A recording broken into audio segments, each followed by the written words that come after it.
Hi, and welcome to Coffee with Dogs. I'm Susan Allen Medium. I'm an evidential psychic medium and animal communicator. This podcast is a place to share insights into the spirit world and soulful stories of animals and what they can teach us about a life aligned with love. So grab your mug and let's dive into some magic together. Hi, Stephanie. I'm so happy to be back. Hello. How are you? Good. How are you? I'm doing great. Welcome back. Episode 2. We have our mugs. We have our mugs. Oh my God, so cute. Who's This that? this is Daisy. She Oh. was what I believe to be my soul dog because today on episode 2, we're talking about soul pets. I think I brought her through for you in a reading once too. Probably. She's pretty mouthy. She will she will get noticed. She was a doll. I just loved her, very connected to her, and that happens to people. So we thought, what a great topic for an episode. So I want to talk about this topic. I've had questions. I've heard so many people have questions in the spiritual community, and that is about soul pets. People are super devastated about the loss of any animal, but sometimes that one dog comes along or one cat, one animal that shapes your life in such a monumental way that that loss is even harder than normal. We feel like that animal was our soul companion, that you share a bond even more special and sacred than with other pets you've had. And so we want to talk about that today. Have you had a soul pet? I have, and I have a very woo story. I don't know if episode two we would be ready for this very woo-woo You're story. you're afraid to jump into the woo? It's No, so who are woo. we? Um, But since I write about it in my book as well, maybe we could jump into it. So, what should we talk about first? My soul pet or my client's experience with the soul pet? You can talk about your client Yeah. and then we'll jump into Okay. yours. So, at the very beginning of my work, um, there was a white German Shepherd puppy, Wow. and a woman came to see me. And I hope we didn't talk about this on episode one, but you'll have to remind me. I don't think so. Okay. Oh, wow. Okay. She got my name at some random shop. I don't know. I never worked there. I don't know how she got my name. I was like in Orange County, and she called me and said, I have a very sick dog, and she's a puppy. It was a he. And I said, I don't know what to do. And I said, okay, let's try for a reading. And the woman mailed me a check. She mailed me a check. That's how the beginning was. People would mail me Great. checks. And I sat in my living room. I brewed a huge mug of my Americanos, and it was crazy. And I went into my meditation and I journaled for this pet, and we couldn't figure out what was going on. And that was rare for me. Like, I referred Mhm. her to a homeopathic vet because I was so blocked by what was happening, right? So I wouldn't Yeah. cash her check, and she called me and said, they did an exploratory, the dog has cancer, which is so rare for a young puppy, right? This is crazy. Mm. So I said, well, I'm going to mail your check back to you. And you know what she said? Well, can you talk to the soul of the pet? Like, can you talk to the animal now? And of course I could. So I wasn't thinking because I was trying to keep the dog alive and find the Yeah. reason why the dog was ill. And I knew I wasn't able to help. So I said, yeah, but give me like a few weeks because I was like, I had really taken this on. It was at the very beginning when I didn't know how to protect my abilities and I was so sensitive. She said, yeah, take your time. So I meditate, to clear and feel good and get my mojo back and realize the sadness of this loss that I it wasn't mine and I needed to let go of that and I couldn't help her and it was okay. And all of a sudden, Stephanie, that dog is in my third eye. And I start to journal like crazy. Like it was like the pen, I couldn't keep up. So I didn't tell you this story, did I? No, I've never heard it. Okay. So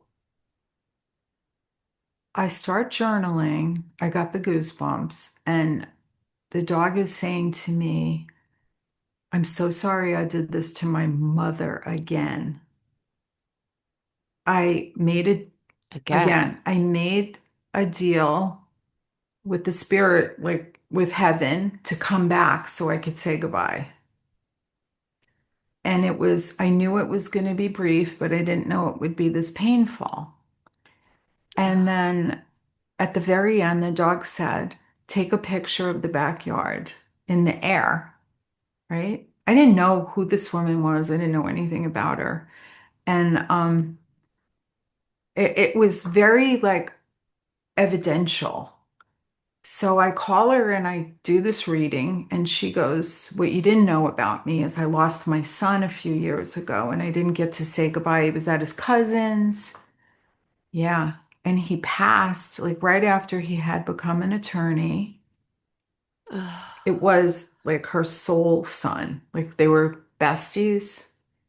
Yeah. And I didn't get to say goodbye. And it makes sense why she said, I collect German Shepherds. I have tons of them, but this one was just killing me, the loss and how bonded I was. Yeah. What? This is at the beginning of my career with this kind of, it wasn't even a career. I Right. was hiding still. I was using my maiden name to do these readings. And I was like, wow. So Spirit was teaching me that a soul can use an animal body to come back to you. And then it was Right. like, Which is such a question. People are right. always debating that. Well, Yeah. the people that call me is like, I don't get why this is so painful and how close I was to this animal. And it's like it could read my mind. This was part of my experience with this woman. Like I had to experience this, that animals reincarnate and that they come in with meaning. So that was a reincarnation experience that I had not experienced. And that's why I always say I learn everything from the spirit world because I wasn't highly trained in animal communication. This was all through lots of being alone and meditation and doing a lot of readings is where like a lot of this came to pass and trusting the evidence I was getting from Yeah. spirit. And when people would say, oh my God, oh, and then the very last part of this, and I wrote about this in my book, I think it's more detailed out in the book. The very last part of this that was so amazing is she was an orb photographer. She used to take photographs of orbs. And she Oh, went so take a picture of the She backyard. said, I already took a picture. Let me send it to you. Stephanie, I sent it to 5 people. Didn't say a word. What do you see in this orb? A laughing white German shepherd. I'm not kidding. I have the God bumps. And I recently got in touch with her and I said, hey, could I use that photo? She goes, she said, I don't think it's going to come out well in print. But she sent it to Oh, me again. I have to find it. I want to send it to you. yeah. Oh, Because I was yeah. like, my husband, come look at this orb. Come look at this orb. My husband's like, it almost looks like a cartoon image. She had already taken the photo the night before. That's I was amazing. like, So I guess that answers my next question. wow. Can animals reincarnate or can soul pets reincarnate? Can they keep coming back to us? I mean, first of all, mind blown that it can be a person coming back as a to visit Yeah, in the lifetime again. yeah. But what about that soul pet that you have in your 20s and you feel so connected to? Can it come back around or in your childhood even? Can it come back around when you're 40 and you just feel connected to this dog all of a sudden? Have you had any instances of that occurring? So early in the beginning, when I was doing animal readings for testimonials, that's how I started the whole business. Like I wasn't charging. Okay. There was a young woman that had a great dog, and I would always have to be careful of my soul pet, Rosie, because she could be a handful, but he loved Rosie, and he was a big, big dog. And they would get along, my little Frenchie. So I would walk with her. with her big dog. And she was, I would say 32, 33, and she was from Thailand. And she said, I really want to hire you to connect with my dog. I want to see what my dog is thinking. And I said, yeah, yeah, let's do that.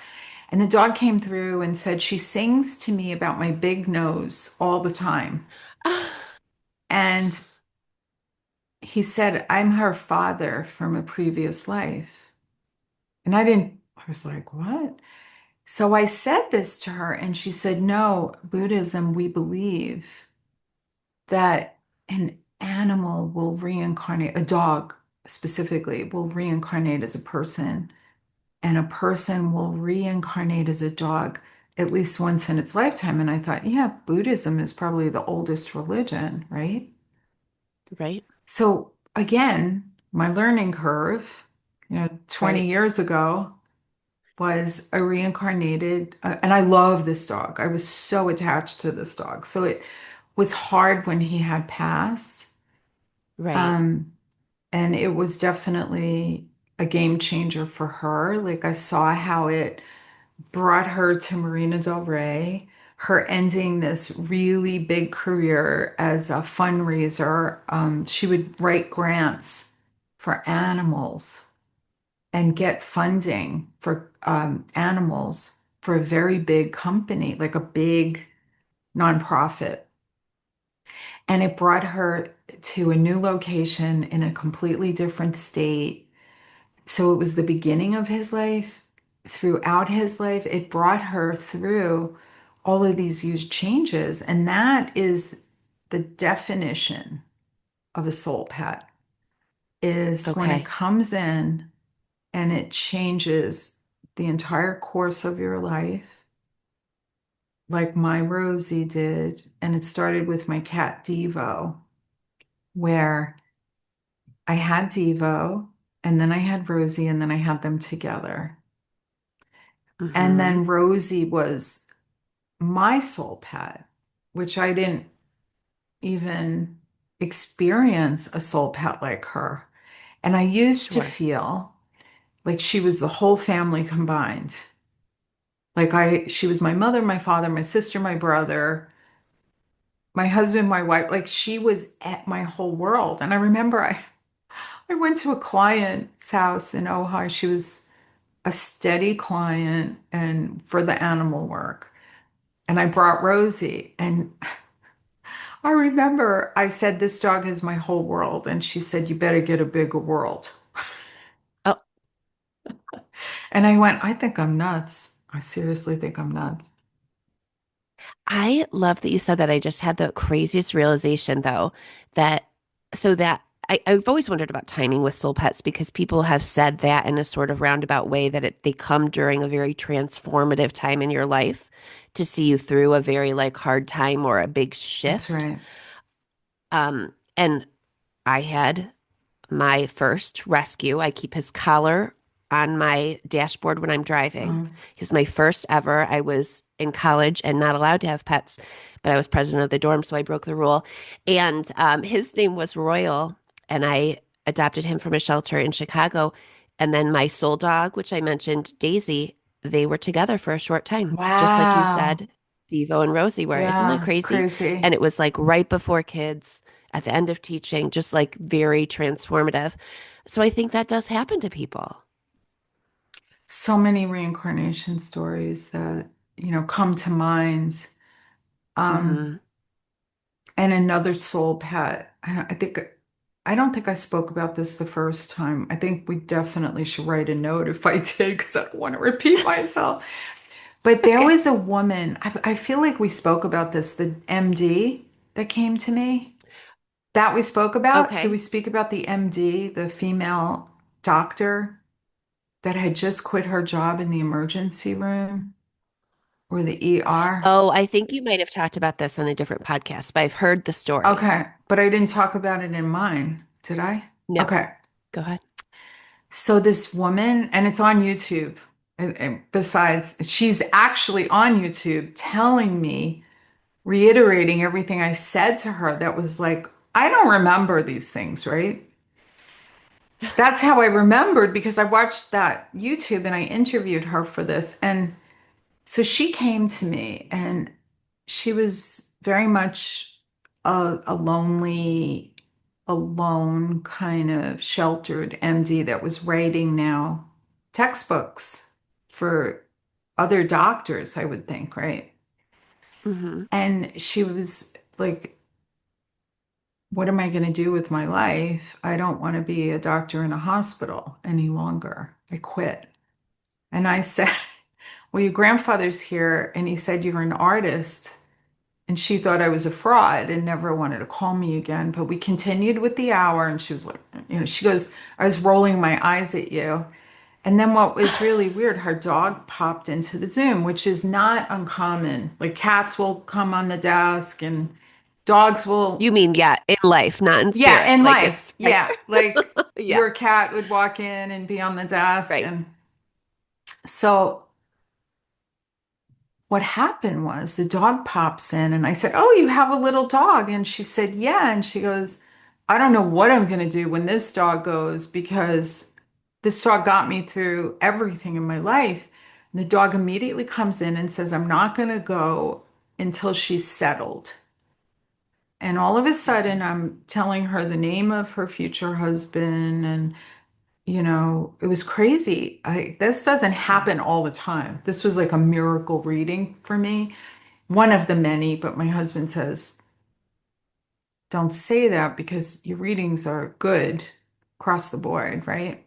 But There's certain ones that stay it, with it you, I just would like imagine, the just as a evidence, professional. right? And she Yeah. went on YouTube and reiterated all this. And she said, you got the sound of his last name. You said he'd have facial hair.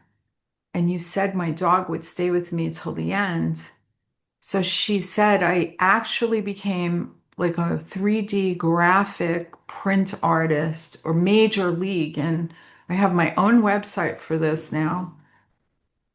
I think she even still does medicine, but with this, something. Sure. And you saw that shift. And this is what my husband looks like. And when I was engaged, we said goodbye to my dog together. Oh my God. I got the chills, right? Yeah. So he saw her through medical school. He was like 16 years old. He saw her Hmm. through her life completely changing from doctor to artist. And he saw her through meeting this amazing man. They're building a house. And Right. it's all karma too. Like when people are having a really rough time in life, they're burning off lifetimes of crap to get where they are.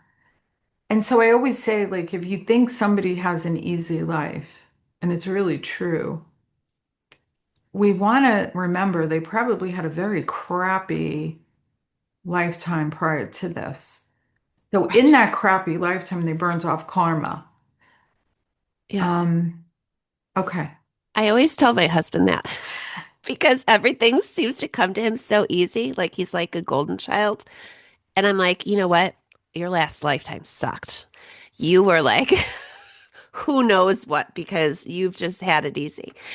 So that begs the next question then. Do we only get one soul pet, like real true connection in our lifetime? Like, do you think you'll ever have another Rosie? I have elements of Rosie in this little pug rescue that I have that I fell madly in love with her. Did I talk about Penny from Heaven? Did I tell you about that? No, you should. Oh, okay. So, That's a good one. I mean, I know it, okay, good, but our good. audience doesn't Oh know my it. God, this is a good one. So, I have this big giant black mat in front of my house, and there's an overhang over it, so it stays black. The sun doesn't damage it. It's giant. And we wash it every week. I should say my helper helps me wash it every week, but You don't I wash don't. it. But there's this bright copper penny on the mat. And it's very odd because my husband used to know that pennies would show up all the time for me and they just stopped showing up. And this bright copper penny, and I'm like, I'm going to leave it. I'm not going to pick it up. And it stayed there 5 days. And my husband is very sensitive, and he always will tell me um, hits. Like he gets hits, you know? Okay. And It rubbed off it totally rubbed off, living with you. totally. And so he didn't mention the penny. Nobody mentioned the penny. The penny stayed there. Cleaner came, the penny's still there. Nobody's saying anything about this penny, and all of a sudden it disappears.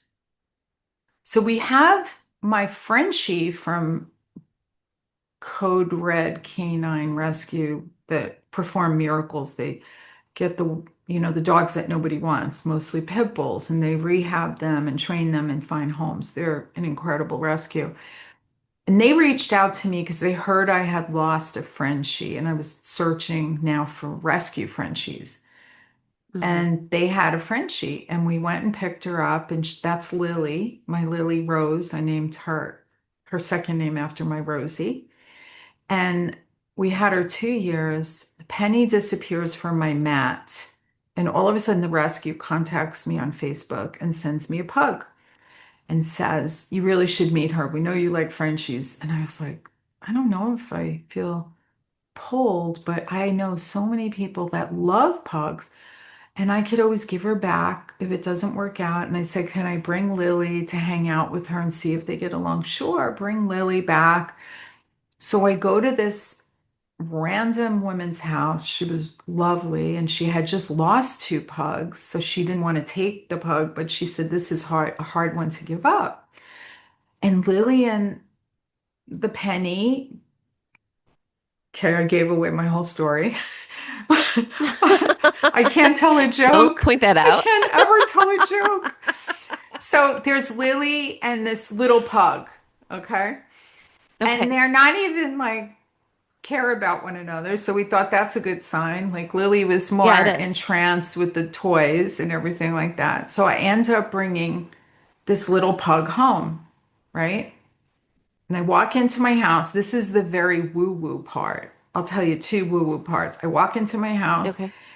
and man, I got the God bumps. I felt this huge energy come through my home with this dog in my front foyer.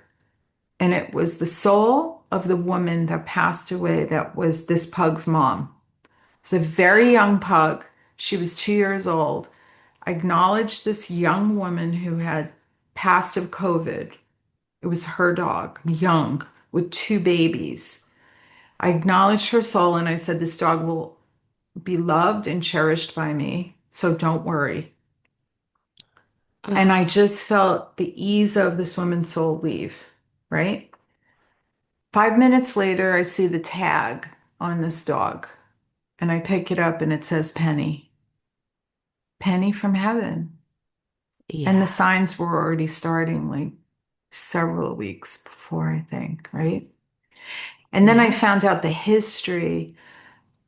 Then I felt guilty that this pug was taken away from two small children, but I think they were really young, and the husband was moving back to his home country and taking these children to be raised by his parents with him.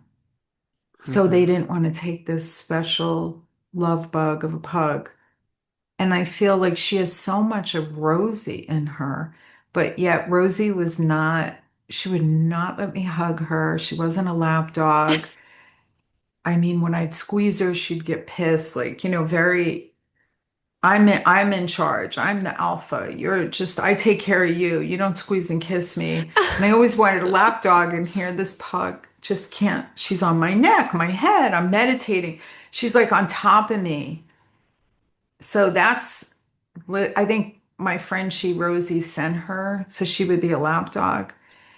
And what I don't want people to do this because it's not a good thing. I found out later. I used to give Rosie butter sandwiches because this homeopath told me, give her a butter sandwich. Not good for Oh gosh. dogs. Okay. Not good for the dog's pancreas. I found out later. But I'd give her butter sandwiches, and my little pug, when I open the butter drawer, and I have baby gates so they can't come in the kitchen because I'm afraid I'll drop something hot on them, or Sure. it's to Hmm. protect them.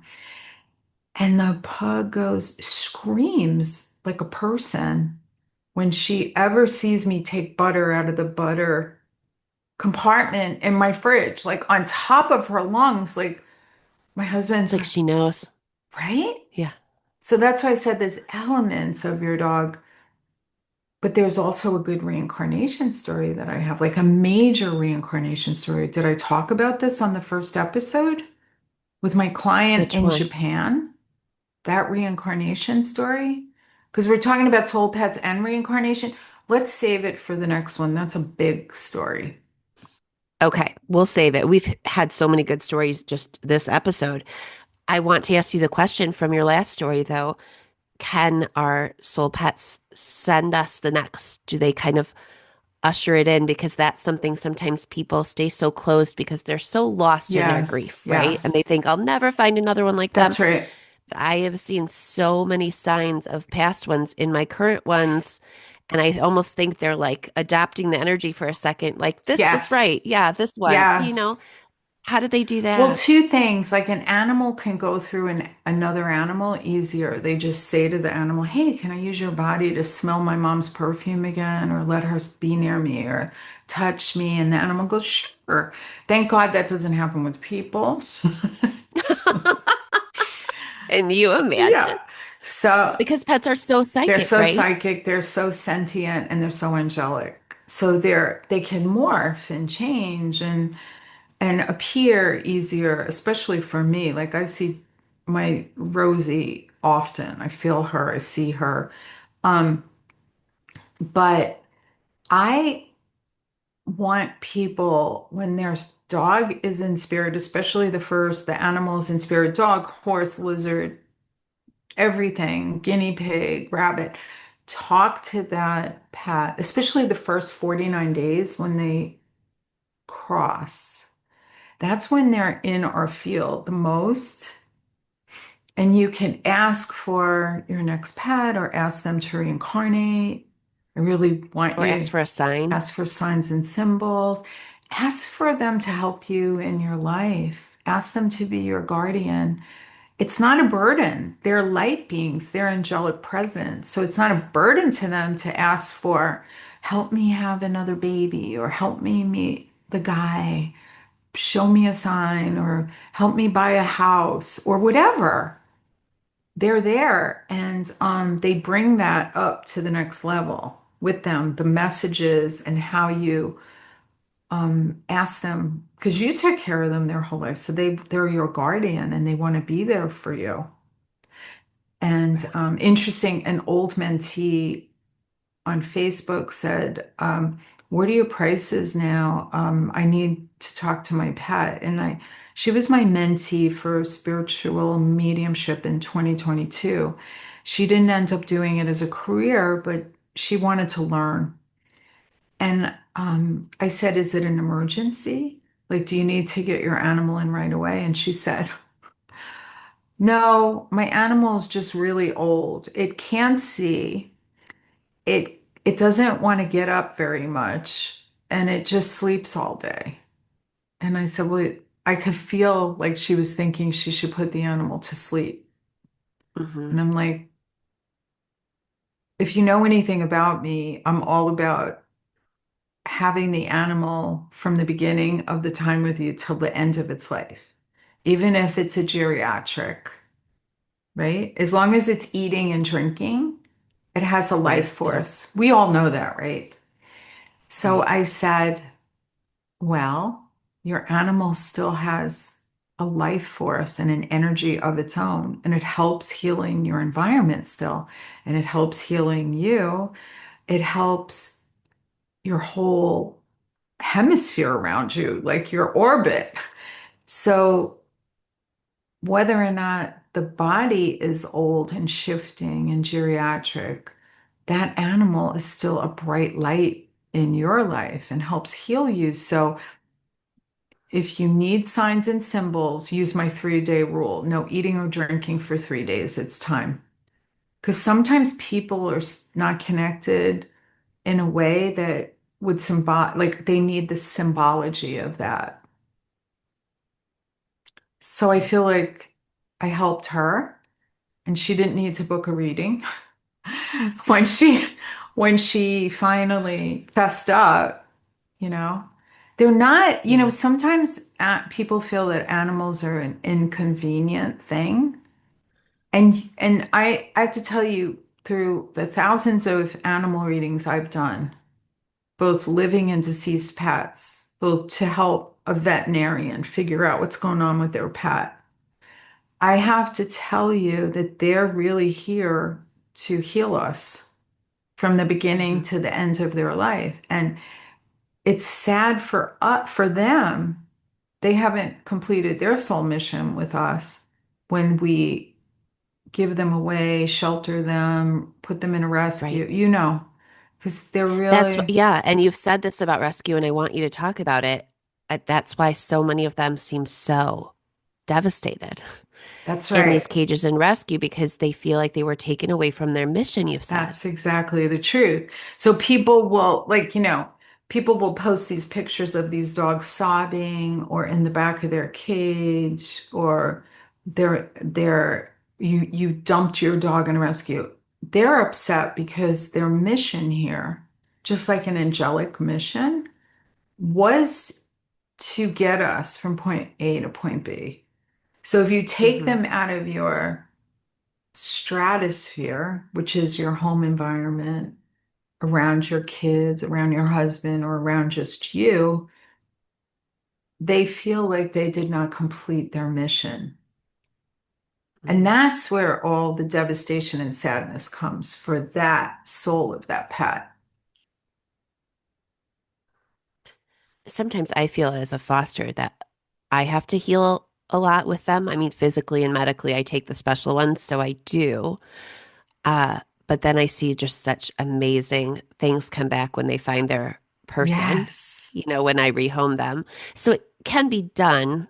You can take a shelter animal and that's right. find them a new That's purpose. right. Okay. And that's the important thing about knowing. You can find a way. I did a podcast for this amazing woman and said, I was at the beginning of my career and I had no money, but I would be traveling to Europe a lot and I would find the money to pay for pet sitters.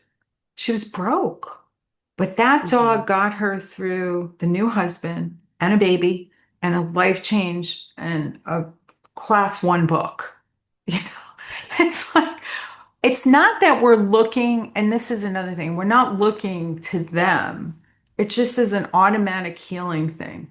Like layers and layers, let's say, of you experiencing childhood abuse or alcoholism or drug addiction in your childhood, or being like a horribly abused individual earlier in life. If that animal comes in, it's healing like decades of your own trauma, as well as Hmm. connecting with the light and meditation. Right. There is no guru out there to save us. It's inside us. It's with ourselves, and pets are just miracle workers. I've seen it in my own life and I've seen it in clients' lives. So we know. We know. I want to ask a final question here before we end for today. Yes, How do people stay open to those signs and symbols? It's so easy to doubt. it certainly is. And you've talked about the penny this Yeah. episode. And so, how can you tell people to look out for those things, or can we tell a pet? I have been guilty of telling them before they go, here's what I want you to send me. I want you to tell me you're okay. Send me this. My Wow. crazy dog Duke. Oh yeah. Well, Really? I've been through a lot of Yeah, animals in but my you life. actually, I've never done that because I don't want to force them to send a particular thing. But you've actually done Oh, that. isn't that funny? I'm like, force the issue. For some reason, butterflies have been big with me and Oh, animals. definitely. Yeah, and so I told Duke we called him a beagle on steroids because he was mostly beagle, but mixed with every aggressive dog that you can have. Like, because we did his DNA, so it was like German Shepherd, Chow, Beagle, like every barking, like loud, mean dog, and he was a handful. His stories, it was like Marley and me, like in real life. And when he had to go, we had to put him down. We found somebody to do it in the home because he was absolutely done. He couldn't walk for about 6 months prior. My husband was devastated. He took care of this dog Mm. at the end, like walked him every day, walk with a harness, and he Right. would just lay in his office all day. Oh, And he was just heartbroken. And I went outside in the back deck, and this is late fall, so it was way after butterfly season, and this yellow butterfly just right across the deck, and I was like, oh, "Oh my gosh." yes, that's a great And then sign. I felt bad because I was only one to get that sign. And true, I asked for it, but I was like, but I felt bad that the kids didn't see it and my husband didn't see it. And later that same day, the kids come home from school. There is a monarch, I mean, hitting the glass of the front door. Wow. Like, let me in hitting. I was like, we get it, Duke, we get Yeah. it. Oh, how beautiful. And the kids saw that, right? Yeah, so they were right there. But how do we stay open to those things? What's some Yeah. good advice for people looking for signs and symbols? Yeah. Well, so through the grief, it's much harder because we block so much when we're grieving, grieving, grieving. But think of a joyful moment with the pet. Think of like the joy and the fun, because it's easier for the signs and symbols to like come in when we're thinking of the Mhm. joy and the fun, if that makes sense. So you don't, yeah, if you're lost in the grief, it feels like just a Oh, it's cave. so hard. It's like, yeah, it's a cave. Cave, that's a great word and a great description. It does, grief is a tormentor. Hmm. And it's hard to get through it. I have figured out it takes a solid 3 months to really be able to breathe again. And after about 3 months, my husband was driving us someplace in my car, and it's just like glancing out at the window, just minding my own business. And in my third eye pops Rosie looking at me, being held by my sister. My sister and I never got along, and she had passed. And I was like devastated because Rosie's looking at me. She can see me through the veil, and I see her, and I'm pissed. My sister's got her. Right. That's what I And was gonna like, say. What? She took your dog? yeah, she took my dog, and and I'm a medium, and I'm like, what the hell did I just see? And my baby, and the light of my life. Sure. And I had to rewind that and think my sister was really mean to me my whole life. And now she was making up for it by taking care of my Uh, precious soul. And she was good with her own dogs and her son's dogs, but I didn't want her to have my dog. right. I was like, what are you doing holding Put my that dog dog? down. It was hard because when you're grieving, like all this, those stages of Yeah. anger, I'm pissed. And Hmm. I've worked with so many people that were yelling at me on the phone, because the Right. grief was so heavy. Yeah. And I know because I've been there. But I think it is a great reminder too. It's always hard for me to look at their pictures after, but if you can frame a picture of them in like young life, having fun. I have this picture of me and Daisy in a lake on a lake Oh, vacation. If you can do yeah. that and Yeah. keep those happy memories with you, I think that's good 100%. advice. It does. It's amazing. I still have unframed pictures of Rosie. I have professional pictures of her taken way before she was even sick. Yeah, good. So now's the time I'm going to frame them. You inspired me. Oh, good. At least I did something. You do a lot. Well, this was a beautiful episode. Soul pets. I think a lot of people can relate. So, we want to remind our listeners that because this is a new podcast, your reviews are so important. If you can share this podcast with a friend, you can send it on whatever podcast player you're listening to. You press the three little dots and you can text it to a friend. That's a good way to share. Tell your friends and family about Coffee with Dogs. And also on wherever you're listening, if you could send a 5-star review, a little note, Susan would love that. And we can share the joy with others. So, what do you want to say as we end here, Susan? From my soul to yours, and from our animals to us all until we meet again.